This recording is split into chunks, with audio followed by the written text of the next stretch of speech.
সম্প্রতি পড়া একটি বই সম্পর্কে দুই বন্ধুর কথোপকথন রচনা করো। উত্তর: সম্প্রতি পড়া একটি বই নিয়ে দুই বন্ধুর কথোপকথন। সুমন: কেমন আছিস অনুপ? তোর তো আজকাল দেখাই নেই, কোথায় গিয়েছিলি? অনুপ: ভালো আছি। ছোট মামি মামার কাছে আমেরিকায় গেলেন, তাই ঢাকা পর্যন্ত গিয়েছিলাম। সুমন: মামি গায়ের শার্টটা বুঝি কিনে দিয়ে গেলেন? অনুপ: হ্যাঁ, তাছাড়া কিছু টাকা দিয়ে গেছেন, যা দিয়ে আমার পছন্দের অনেক বই কিনেছি। বইগুলো এক এক করে পড়ছি। সুমন: হাতের বইটা কী বই? অনুপ: বইটা শওকত ওসমানের লেখা কৃতদাসের হাসি। অনেক আগে বইটির খ্যাতি শুনেছি, কিন্তু জোগাড় করতে পারিনি। এবার কিনেই পড়েছি। অপূর্ব।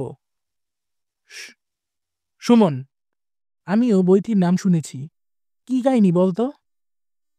অনুপ: বাগদাদের খলিফা হারুনুর রশিদের কাহিনী। কিন্তু এ কাহিনীর কেন্দ্রীয় চরিত্র এক কৃতদাস তাতারি। সুমন: সে আবার কেমন? অনুপ: তাতারি খলিফার কৃতদাস এবং মেহেরজান বেগমের বাদী। ওরা দুজনকে ভালোবাসে। দিন শেষে তাতারি যখন তার ডেরায় ফেরে, মেহেরজান অভিসারে যায় তাতারির কাছে। মুক্তমনে ওরা প্রাণ খুলে হাসে। সুমন: তারপর? অনুপ: এক রাতে খলিফা ওদের হাসি শুনে মুগ্ধ হয়। মেহেরকে নিজের বেগম করে এবং তাতারিকে বিশাল ভবন দাসদাসী দিয়ে দেয়। বিনিময়ে তাতারির সেই হাসি শুনতে চায়। সুমন: বেশ মজার তো। অনুপ: শোন না, তাতারি হাসে না। খলিফা তাতারিকে বন্দি করে আঘাতে আঘাতে ক্ষতাক্ত করে, চাবুকে চাবুকে তার চামড়া তুলে নেয়, কিন্তু তাতারি হাসে না। শেষ পর্যন্ত কি হয় জানিস? সুমন বলছে, বল না, শেষে কি হয়? অনুপ: শেষে তাতারি বলে, শোনো হারুনুর রশিদ, দিরহাম দৌলত দিয়ে কৃতদাস গোলাম কেনা চলে, বাদী কেনা সম্ভব, কিন্তু কৃতদাসের হাসি না, না, না, না। সুমন: কি অদ্ভুত।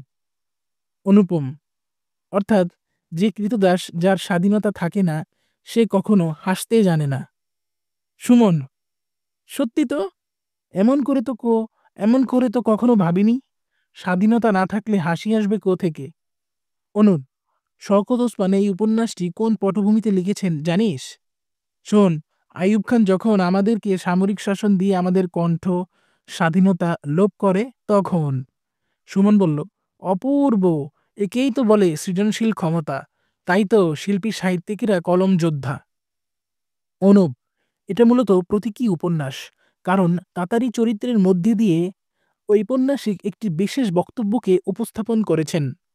সুমন: শওকত ওসমান সাহেবের এটি কি মৌলিক সৃষ্টি?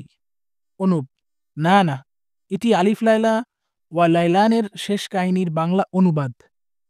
সুমন: অনুবাদ হলেও গ্রন্থটি নিশ্চয়ই শওকত ওসমানের পারঙ্গমতায় মৌলিক উপন্যাসের মর্যাদায় ভূষিত। অনুপ: যথার্থই বলেছিস।